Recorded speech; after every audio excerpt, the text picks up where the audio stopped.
will be taking up certain sums and solutions from the chapter of application of differentiation, cost analysis. आज हम लोग लागत विश्लेषण के अंतर्गत कुछ सम्स को सॉल्व करेंगे और समझेंगे कि अगर लागत फलन दिया हुआ है तो उसमें से किस तरह से हम विभिन्न लागतों को प्राप्त कर सकते हैं या आइडेंटिफाई कर सकते हैं. Okay, so let's start. मान लेते हैं कि एक लागत फलन दिया हुआ है C is equal to 500 plus 3x cube minus 4x. इस तरह से कुछ एक लागत फलन दिया हुआ है. ये कुल लागत फलन है, टोटल कॉस्ट फंक्शन है. इसमें से आपको अगर मैं कहूँ कि आप इससे फिक्स्ड कॉस्ट को अलग करें और वेरिएबल कॉस्ट को अलग करें, तो क्या आप कर सकते हैं? ध्यान से इसको देखें. पहला तो इसको आइडेंटिफाई कीजिए कि कौन सा शॉर्ट रन है या लॉन्ग रन है. तो अगर हमें पता करना है कि ये शॉर्ट रन है या लॉन्ग रन है, सबसे आसान तरीका होता है एक कांस्टेंट को ढूंढना उस फंक्शन में. यहाँ पे कांस्टेंट कौन सा है? 500. जब भी किसी फंक्शन, स्पेशली कॉस्ट फंक्शन में, एक कांस्टेंट टर्म रहता है और बाकी वेरिएबल टर्म्स रहते हैं, तो ये जो वेरिएबल पोर्शन है ये है वेरिएबल कॉस्ट और जो कांस्टेंट है ये है हमारा फिक्स्ड कॉस्ट. तो अगर टोटल कॉस्ट फंक्शन है तो ये TFC हो जाएगा और जो वेरिएबल पोर्शन में जो टर्म्स होंगे वो TBC हो जाएगा. तो जाहिर सी बात है ये कौन से कॉस्ट फंक्शन को डिफाइन कर रहा है? Short run cost. ये अल्पकालीन लागतों को दिखा रहा है. ठीक है. यदि हमें एक इस तरह का कॉस्ट फंक्शन दिया जाता 3x क्यूब माइनस 400x, तो ये लॉन्ग रन कॉस्ट होता, अर्थात ये दीर्घकालीन वक्र होती लागत की, क्योंकि इसमें कोई फिक्स्ड कॉस्ट नहीं है. क्या इसमें कोई कांस्टेंट है? No, it's all in terms of x. x यहाँ पे क्या है? उत्पादन की मात्रा. So x is the amount of और वॉल्यूम ऑफ प्रोडक्शन. आइए अब हम एवरेज और मार्जिनल कॉस्ट कैसे निकालते हैं उसको देखते हैं. Let us again take this same function C is equal to 3x cube minus 4x. So this is our total cost. इससे अगर हमें एवरेज कॉस्ट निकालना है तो हम सीधा इसको C by Q करते हैं, अर्थात C by X इस केस में. So in this case we will be doing it C by X. What will this be? 500 plus 3x cube minus 4x whole divided by x. इसको अगर हम अलग अलग कर देते हैं तो निकल जाएगा 500 by x plus 3x square, क्योंकि एक x कैंसिल हो जाता है ऊपर नीचे, and this will become minus 4. ये होगा हमारा AC. और इस AC में भी आप देखेंगे दो भाग हैं, क्योंकि ये शॉर्ट रन कॉस्ट है. एक भाग ये है हमारा AFC अर्थात एवरेज फिक्स्ड कॉस्ट, और ये दूसरा भाग है हमारा average variable cost. Average fix cost क्या होता है? कुल स्थिर लागत के साथ को हम जब क्वांटिटी से डिवाइड कर देते हैं. कुल स्थिर लागत इस केस में 500 था, तो 500 by x is our AFC. ABC क्या होता है? Average variable cost. TVC को जब हम क्वांटिटी ऑफ आउटपुट से डिवाइड करते हैं तो हमें मिलता है ABC. इन दिस केस क्या है? 3x क्यूब माइनस 4x हमारा TVC था. इसको हम x से डिवाइड कर देते हैं तो हमें मिलता है 3x square minus 4 which is our ABC. आशा करती हूँ आप सब फॉलो कर रहे हैं, समझ में आ रहा है. आगे बढ़ते हैं. Once again, we write down the given function 500 plus 3x cube minus 4x, the total cost. इसी total cost से हम marginal cost निकालेंगे. What is marginal cost? DC by DQ. इस केस में हम इसको DC by DX लिखेंगे because we have to differentiate C with respect to X. Now, when we differentiate this function, we get ddx of 500 plus 3x cube minus 4x. सो 500 को differentiate करेंगे 0 आएगा, 9x square minus 4. So we will do away with 0. तो हमारा MC क्या होगा? 9x square minus 4. I hope आपने समझा है कि किस तरह से हम टोटल फंक्शन अगर कॉस्ट का दिया हुआ है, टोटल कॉस्ट फंक्शन, उससे हम average cost and marginal cost functions निकाल सकते हैं. सरल तरह से हम लोग इसको निकाल सकते हैं. अब आते हैं कुछ बेसिक या स्पेसिफिक सम्स पर.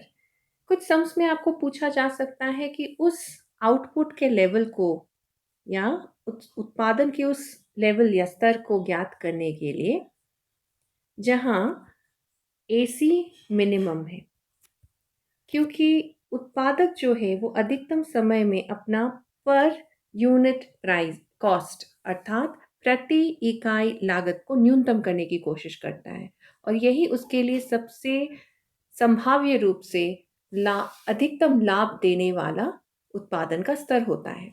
So when a producer minimizes its per unit cost of production, that is its AC, then that producer is able to increase or maximize his profit level, right? तो कई बार आप sums में देखेंगे कि आपको AC को minimum करने के लिए या उस आउटपुट लेवल को ज्ञात करने की बात पूछा जा रहा है जहां पे एवरेज कॉस्ट मिनिमम है. तो इस फंक्शन में हमारा एवरेज कॉस्ट क्या था? 500 by x plus 3x square minus 4. यही था हमारा AC. Let us just check it out. Yes, so that was our AC. तो मिनिमम AC करने के लिए हम क्या करेंगे? इसका पहला डेरिवेटिव निकालेंगे, इसको पहली बार डिफरेंशिएशन करेंगे और इसका पहला डेरिवेटिव जो निकालेंगे ये होगा 0 के बराबर, और उसका दूसरा डेरिवेटिव जो निकलेगा वो होना चाहिए पॉजिटिव, राइट? मिनिमम के लिए. तो पहला डेरिवेटिव निकालते हैं, क्या बन जाएगा ये? This will become 500 into -1 x to the power -2 plus 6x is equal to 0. So this becomes minus 500 by x square plus 6x is equal to 0.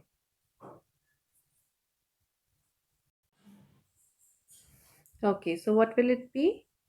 500 minus 500 by x square plus 6x is equal to 0. अगर हम right hand side and left hand side को x square से multiply कर लेते हैं तो हमें मिलता है 500 plus 6x cube is equal to 0.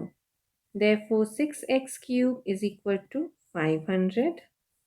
And what is x cube? It is equal to 500 by 6, which is 250 by 3. And what is x then? Cube root of 250 by 3. We can leave it at this. अभी के लिए हम लोग इसको यहीं पे छोड़ देते हैं. तो ये अमाउंट है हमारा x का अमाउंट जिस पर AC मिनिमाइज हो जाएगा. Okay, let us do another one from your own book. Given दिया गया है C is equal to 1 by 3x square, sorry 1 by 3x to the power 3 minus 3x square plus 9x. ये हमारा cost function है. किस तरह का cost function है ये? Can anybody tell me? Yes, it is a long run cost. ठीक है, हमें AC मिनिमम करके ये निकालना है कि किस उत्पादन की मात्रा पर AC न्यूनतम होती है.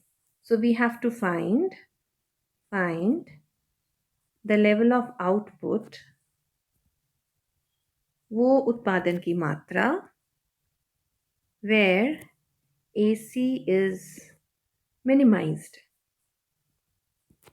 जिस पर औसत लागत को न्यूनतम किया जा सकता है या जिस पर औसत लागत न्यूनतम होती है। ओके, तो पहला हम TC है हमारे पास, C ऑलरेडी गिवन, उससे हम AC निकाल लेंगे। AC हो जाएगा TC बाई x, तो ये हो जाएगा हमारा 1/3x² minus 3x plus 9। Okay, अब AC को मिनिमम करने के लिए हम इस पद्धति से जा सकते हैं जिसमें हम AC का फर्स्ट डिफ्रेंसिएशन और दूसरा डिफ्रेंसिएशन करेंगे। ठीक है, तो पहले हम कर निकालते हैं dAC by dx is equal to 0 for AC minimum to be minimum, and then second क्या होगा, d square AC by dx square should be greater than 0. Okay, so let's do it. dAC by dx क्या होगा, dx of 1/3x² minus 3x plus 9. So this is going to be 2/3x minus 3 which is equal to 0, जिसको equate करना पड़ेगा 0 के against में. So when we get this, so we can say that 2/3x is equal to 3, right? So what is x? X is equal to 9/2 अर्थात 4.5. अब हम दूसरा condition पर आते हैं, d² AC बाई dx²। कैसे निकालेंगे, ये हम निकालेंगे dx of 2/3x minus 3। 2/3x minus 3 का डिफ्रेंसिएशन करेंगे तो क्या मिलेगा, यस वी विल गेट 2/3 जो कि 0 से अधिक है, राइट? तो इसीलिए हम कह सकते हैं कि when x is equal to 4.5 units, AC is minimum, right? Now the same problem can be attempted in a different manner. ये सेम प्रॉब्लम को हम लोग दूसरे तरह से भी अटेम्प्ट कर सकते हैं। कैसे, आइए देखते हैं। AC हमारा निकाला हुआ है, उसको हम लोग वहीं से शुरू करते हैं। AC हमारे लिए क्या था, yes, AC was 1/3x² minus 3x plus 9, यही था। ओके, हम जानते हैं कि when AC is minimum,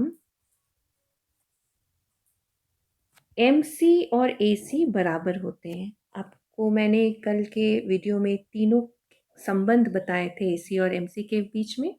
this is the relationship between AC and MC when AC is minimum. जब AC अपने न्यूनतम बिंदु पर होती है तो वो MC के बराबर होती है।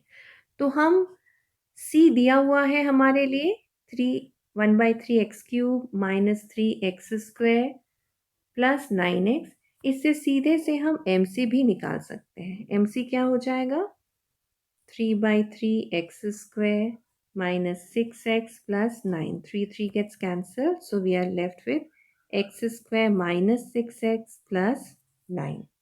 अब हम यहाँ से AC और MC को बराबर करके देखेंगे कि हमारा इक्वेशन से हमें क्या मिल रहा है। तो MC क्या है, x² minus 6x plus 9 which will be equal to 1/3x² minus 3x plus 9, right? दोनों तरफ +9 है, we can cancel it out, right?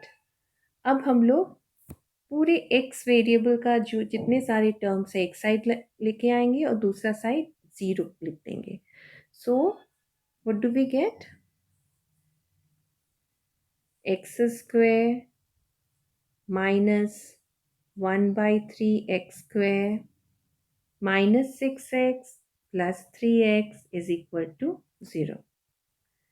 So x² minus 1/3x² क्या हो जाएगा, 2/3x² minus 3x is equal to 0, right? दोनों तरफ अगर हम 3 से मल्टीप्लाई कर देते हैं तो हमें क्या मिलेगा? 2x² minus 9x is equal to 0।